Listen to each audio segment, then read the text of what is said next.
Gnothi Seuton, love, peace, blessing, all manner of health, healing, wealth, abundance, prosperity, goodness, happiness, love, everything that is good and positive and enjoyable unto you. Something good is going to happen to you today. And it's really, really cool when we can completely grasp the concept of Gnothi Seuton, know yourself, because it's very, very powerful. And of course, there's many different levels, there's many different aspects, there's many different categories about knowing yourself. And I think the place to start is, knowing what's good for you, knowing what is healthy, knowing what gives you health. And part of health is certainly wealth and all manner of vitality, peace, every single good thing that you can imagine. And you know it because it feels good, it feels positive. And anything that kind of made maybe like a little bit of a warning light go off when I said anything that feels good, chances are that programming is your worst adversary. Because there is an anti-human programming that has existed since the near beginning. There has always been an influence that just seems to be anti-human. And it's, again, Gnothi Seuton, know yourself. It's really, really good for yourself to research, do your own research, and find out a reason why that resonates with you. Find an answer. Why is there so much opposition to the simple well-being of all humanity? Why is there struggle? Why is there war? Why is there jealousy? Why is there any type of prejudice that again is simply negative? And the thing is that some people are under the illusion that you can be negative against someone or anyone and it not impact you. Of course it does. It impacts you, it impacts us all, and that's not the point. The point is not saying, oh well, okay, since that's going to harm me, I won't do that anymore. Having a pure heart and having a pure loving heart and unconditional loving and non-judgmental heart towards everyone is definitely the key, because we certainly have the potential. Another area of study is the Maharishi effect. And anytime somebody is popular, of course there's going to be people who oppose the popular person for one reason or another. And of course, none of us are perfect. So obviously, no one person is going to be perfect and do everything right. And because we're all learning.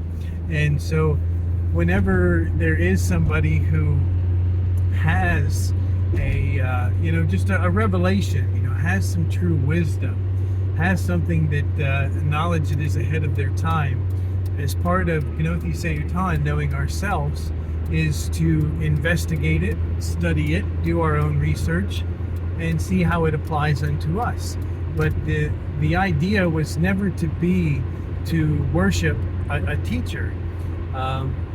And that's where people, run into problems. And of course, obviously, there's loyalty, and there's nothing wrong with loyalty. When we're loyal to someone or anyone or a group, of course, there's nothing wrong with that. But when that loyalty becomes toxic to us, or even to the one we're being loyal to, or to the group, that's when it's time to make a change. And that's the true understanding of alchemy. And being an alchemist is recognizing what your choices are causing in your body, recognizing what your choices are causing in your life. And if they're toxic, change them. Make a different choice, make a better choice. And it's about the process of being a a holistic alchemist for yourself, and making better choices all the time that are always improving your well-being and the well-being of those around you. It's practicing ahimsa, the practice of doing no harm. Just whatever we do, all of our actions, our thoughts, our choices, our energy, what we want to do is have that as a place where it doesn't cause any harm for anyone. And then imagine what will happen to our planet. And then imagine what will happen to the influences that are trying to provoke one against another, that are trying to dig up, or resurrect old prejudices, old propaganda, old lies, old ways of thinking that we can recognize from a place of love and unconditional love, and we can recognize whether something is toxic or not. And it's not a government's point. It's not a government's place to do that for all of us, especially. I can't remember. I think was it Thomas Jefferson? It may have been Thomas Jefferson. I'm not real sure. But one of the founding fathers, when they came out of the meeting, was asked what kind of government they gave us. You see, it started already. What are you doing for us? And he said, a representative republic, if you can keep it. And very, very powerful statement. Because again, it isn't up to the government.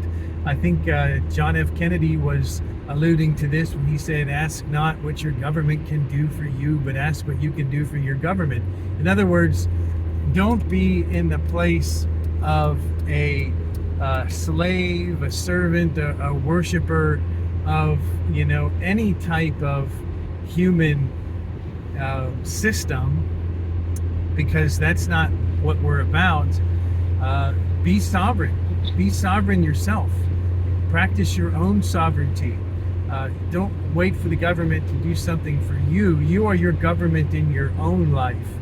The government is just a helping hand to be able to assist people on the way, but they're certainly not meant to be a socialistic handout parent that does everything for you and lets you simply be a Duracell, an energizer that is feeding a higher form of control that is hidden in Maya, hidden in the illusion to simply use humans as a source of energy.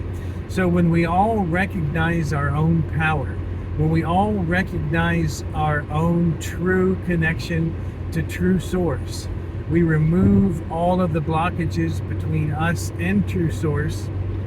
We practice ahimsa ourselves, each one of us. And what happens is when we reach the Maharishi effect, when we reach the square root of 1% of our population, we truly have the ability, we have the power, we have everything that we need as the human species to transform our entire earth into or back into the original garden paradise. So I think that's the power. I think that's what John F. Kennedy was alluding to when he said, ask not what your country can do for you. In other words, don't be a victim. Don't practice the victim mentality. Don't think of yourself as somebody who is at the whim or at the will of another with no sovereignty, but ask what you can do for your country. Recognize yourself, what your energy, what your choices, what your own enlightenment, what your own power, what your own ahimsa can do by connecting to all of humanity, and with us together reaching that threshold, reaching that watershed mark, reaching that breakthrough point where it is us, the square root of 1%, achieving enlightenment and affecting the rest of the population, and giving deliverance, giving salvation in the form of being free from a never-ending reincarnation process that keeps cycling humankind back and forth into, back over and over again into this earth reality to simply be a battery, to simply be an energy source for those who can't produce their own energy and feed off of human negative energy. Again, Gnothi Seyutan, know yourself, do your research, look into the work of David Icke, and look into the work of those true, loving, parental parents, prophets who have been telling us for ages upon ages that we have the power, that we are sovereign, that we are connected to Source, giving us the keys, giving us the practice, giving us the awareness to know ourselves. And upon knowing ourselves, we know the truth. And the truth shall make us free.